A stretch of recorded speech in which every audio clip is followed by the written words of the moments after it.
Hi everyone and welcome back to another video. This is a bit of an impromptu video because I received my my order from Dibleys today, and I don't know, they have a bit of a weird ordering schedule. So you order it and then it can be like a week or quite a while before you actually get a dispatch notification. But anyway, I got the dispatch notification yesterday and it arrived today in the usual little Dibleys box. Obviously I've taken my address off of there, that's why there's this ripped little bit on the front. But basically I want to I'll just open this as I'm talking, but there's been a bit of hoo-ha, okay, about Dibleys begonias and whether these, the little mesh pots, they're not really pots, but what are they called? I can't think what the name is. They're like little bits of netting for the begonias to grow in. When they're plug plants, they're grown in this mesh. And I think, from my experience anyway, my begonias have done a lot worse when I've left them in that mesh. And I know that a couple of other people have had exactly the same, which is why I wanted to do a little bit of an experiment with them. Okay, bear with me. So this is going to be fun, actually, I think. So I got a couple that I have killed in the past because I loved them and I was really sad that they didn't make it for me, basically. So I did get a couple for myself, as it were, and then I got basically 4 of the same Rex begonia because the Rexes tend to be pretty kind of fussy. Fussy is not quite the right word, but they can easily kind of take a turn for the worse. And I reckoned that they are the best ones to do my little experiment with. Okay, so I will just show you these. So I think one of them has kind of been upset with being packaged, but so the begonias usually come nicely packaged with some, I never know what these are called, but these packing peanuts, I suppose they're called, aren't they? So I got in total, that's eight begonias. Okay, so I'll show you the ones that I got for myself first, and then I'll show you the ones that I got for the little experiment, and I will tell you what that is going to entail. So here, you may remember this if you have seen my previous video unpacking some Dibleys begonias. So this is the very gorgeous Begonia metallica, and hopefully you can see. Can you see on the back how beautiful that is? And it's got a little leaf growing in there. So yep, he looks very healthy. With these ones that are for me, I'm going to take the little mesh packaging off them and grow them in terracotta. That will also be what I do with one of the 4, okay? So I'm just telling you in advance, that's what I'm planning to do. So yeah, sadly my Begonia metallica passed away, and that, yeah, it was a sad time. I'm not going to lie to you, because I flippin' love this particular begonia and I am very happy to have it back, and I just really hope that it makes it. If my begonias don't make it from this order, I think I'm probably done with Dibleys plug plants. But the weird thing is the large plants seem to do fine, which is strange. I don't really know how that is. I tried to email the lady from Dibleys and ask about it and just give her some feedback, but we couldn't really figure out what the difference might be, which is why I kind of wanted to do this little experiment. Because I'm a nerd. Right, this one is Begonia pollux, and that's right, I said pollux with a P, not a B. So this is, actually, when I've seen this in the past, I saw this at Bedford Garden Centre. I always seem to struggle to get that name in my head, but I saw this at Bedford Garden Centre, and it was actually kind of more silvery, and I'm not really into my silvery plants much, but this one really caught my eye. It looks a bit different here, and I don't know if that's just because it's immature or what the dealio is. So we'll find out. But I do like this one, and yeah, it looks pretty healthy.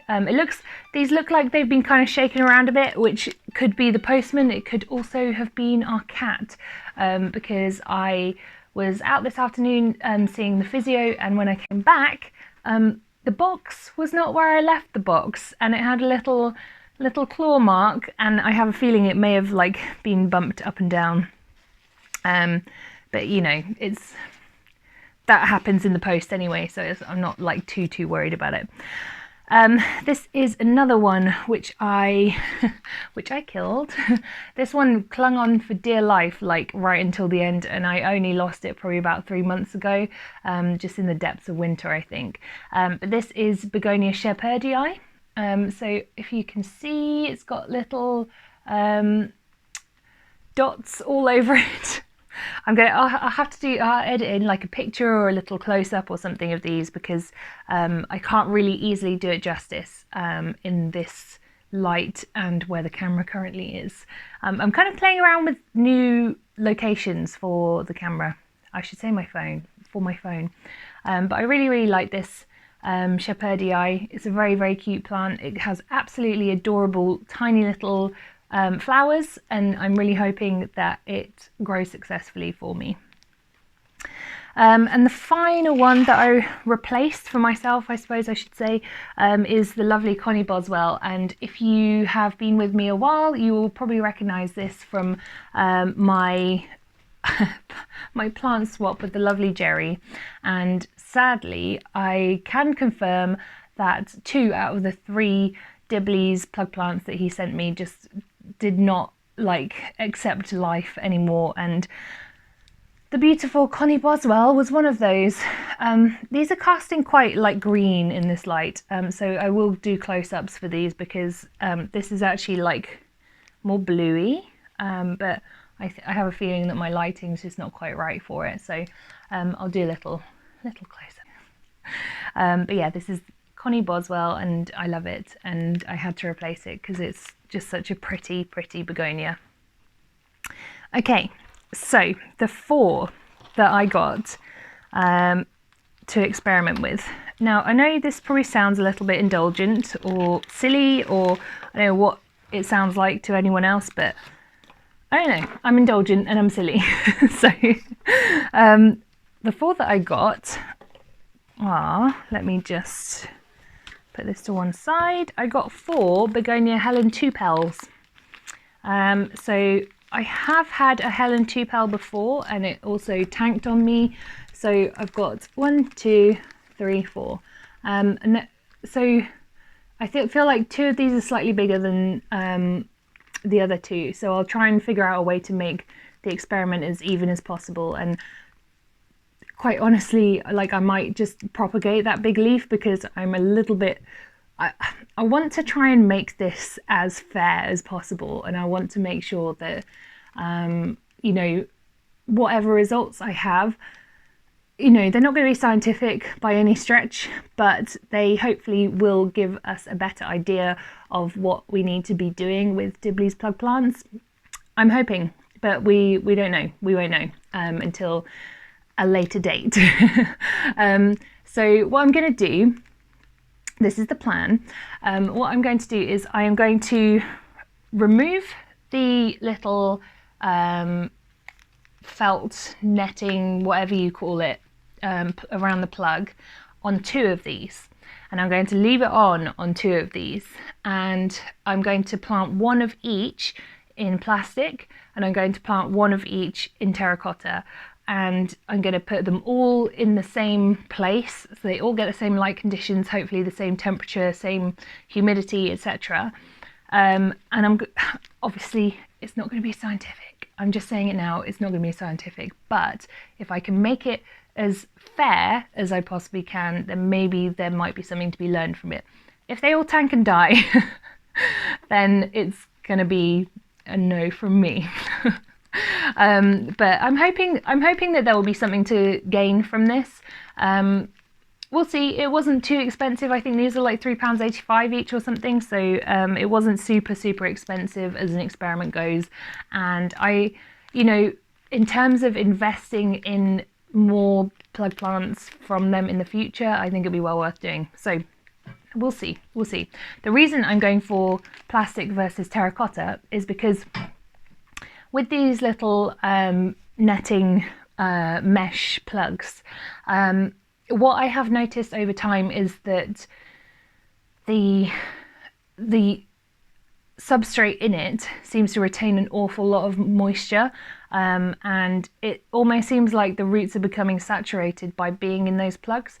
And I'm wondering, because I've always done this in plastic in the past, and I think a lot of the people who I've spoken to have done it in plastic. I can't speak for everyone, obviously, but I have never tried it in terracotta. So there's not really been anywhere for any moisture to escape from, particularly if the roots are very small and underdeveloped, and obviously used to being very compacted in a very small area. If there's too much moisture, they're just going to drown, basically. And I am kind of wondering if the terracotta, because terracotta is porous, will have almost like a reverse wicking effect from the water that's in there. And I'm going to be a lot more careful to give them very small amounts of water, not very large amounts of water, and we'll just kind of see how it goes. I'll try and do a little bit of like on-the-go vlogging for it, and I'm going to try and pack it all into one video, hopefully when we've got some results. We will see.